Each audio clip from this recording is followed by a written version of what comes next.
Come with me if you want to win. Welcome back to Half Moon's Picks and happy Thanksgiving. I just want to say happy Thanksgiving to everybody. And I know we got a big 3 games this Thanksgiving, and the Lions is one of them. Right there, buddy. But as far as the Lions go, like I said, they haven't scored a touchdown in 2 games, but we played at the time the number 1 and the number 2 teams in the NFL in their own home. So we dropped a lot of balls last week. It's just ugly. Detroit 7-point spread. If you're planning on betting anytime this Thursday, I'd wait for that spread to go 7.5 and go with the Chicago 7.5. Just to let you know, Lions haven't beat anybody more than 7 points since Minnesota, and that was I don't know, 4 or 5 weeks ago, 6 weeks ago, something like that. And then you got Philadelphia at Dallas. Dallas 3-point spread. That's a tough one. You either take the points or not. And then you got Seattle at San Francisco. San Francisco favored 1 point.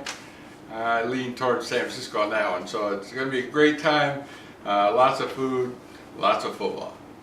All right, well, let's get started on my picks, and I'll be right back.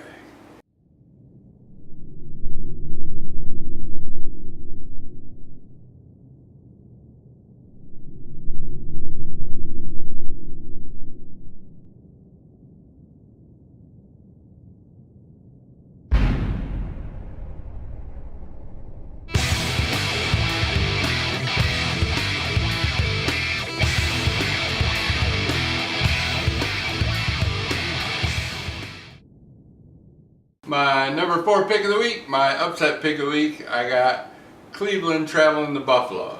Cleveland's got their star receiver back. He looked pretty good. That was a Gordon, and they used him a lot. I anticipate they'll use him even more this week. Buffalo, they might be snowed out. They're expecting more snow, so expect a low-scoring game. I know where I bet online right now, they don't even have the under-over because of the weather. But I know Buffalo had a big win on Monday night against the Jets, and they didn't practice pretty much all week. But the Jets are so horrible. And Cleveland had that big surprise win in Atlanta. They're all tied for pretty much first place in that division. I know Cincinnati's like a half game ahead. But Cleveland's, I think, is going to fight back this week and try to get a playoff spot. So go for Cleveland plus 1.5. My number 3 pick of the week, I like Denver over Kansas City by 1 point. Denver's, they killed me last week. They could have gone in for a rushing touchdown to cover the spread, but the running back just dives down just to kill the clock. Denver does that to me all the time. Anytime they weren't that world beater they were before, now they're just like more clock management. So it's only a 1 point spread. Kansas City's struggling. They did lose to Oakland last Thursday, but how do you go against Denver? It's a 1 point spread. Kansas City is tough to beat at home. But their pass game's horrible. And if you plan, and anybody knows Denver always beats Kansas City. Why? Because you have to keep up with Denver. And with Denver, you need a pass game. So take Denver to win by 1 point.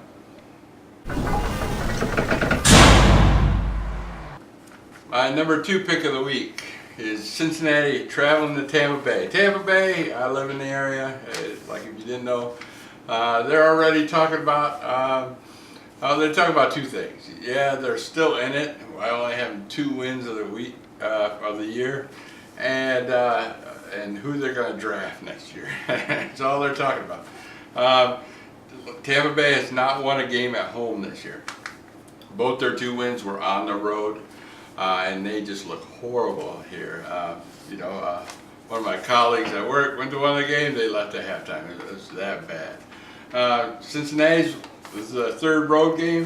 They beat New Orleans, they beat Houston, and I think they're going to wail on Tampa. That's how bad they are. Unless Andy Dalton, throws the game. I've seen him do that several times, but it's a low enough score of 3.5 points, so take Cincinnati minus 3.5. And my number one pick of the week, I got Miami traveling to New York. My goodness, is the Jets that bad? How does a team who didn't practice all week lose, what is it, like 34, 36-3? It just got blown out. And they punt the ball, block, touchdown. Get the ball back, throw it, pick six. It was that, I had turned the game off at halftime. It was so bad that I just couldn't watch it. And Buffalo, they're a semi-okay team, but they're no world beaters to beat someone by that many points. Miami, they kept up with the Broncos in Denver. I give them the hats off to that. They're a pretty good team. They're mostly run-based team, and Jets usually pretty good against the run. But Tannehill's starting to throw a little bit better. I think this is going to be a runaway game. Usually this team, especially a divisional game, is usually pretty close, but not this week. I'm going with Miami minus 4.5. Well, that's it for the week. There's my latest scores, my predictions. I went 2-2 last week. I lost a half a point with Dallas, and Denver, of course, killed me by not wanting to cover the spread. But I'll expect to do better this week. And I want everybody to know, all my prognosticator buddies are links below. Please visit their page. Like and subscribe. I'll see you next week, and happy Thanksgiving.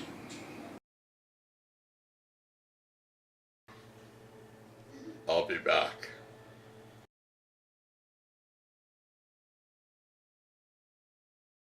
Come with me if you want to live.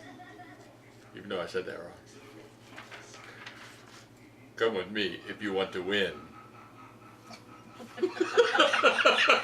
If you want to live. I screwed up.